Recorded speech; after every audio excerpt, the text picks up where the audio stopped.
مرحبا.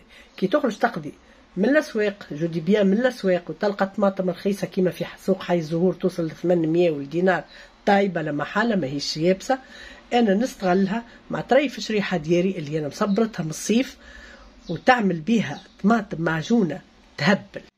تعمل بيها طماطم معجونه خير من طماطم معجون.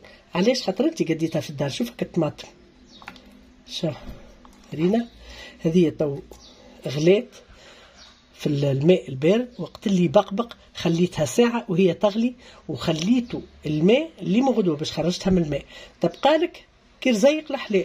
قد بيها أي جاري، قد بيها أي مغرفة، حتى النواصر تجي بنينة. ثم برشا يحبوها حمرا ما يحبوهاش زعرة شوية. وثم المقرونة عاد مقل حد لحد نحنا مقرونتنا تبدا معتقة، والمقرونة العربي معاها طرف دجاج عربي ومعاها طرف بطاطا والشريحة تقل حد لحد.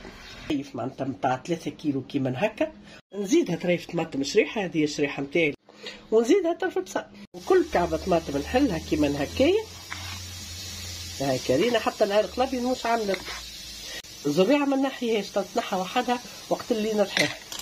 شللت الشريحة بالماء باش تنقص منها طريف ماء سخون باش ينقص منها الملح، وباش نحطها تغلي.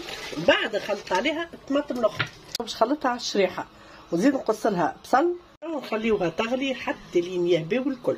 وقت اللي يهباو نستقطروهم، وبعد لا طابت تو في الليل باش نحط نستقطرها اللي مغدوة الصباح نرحيها.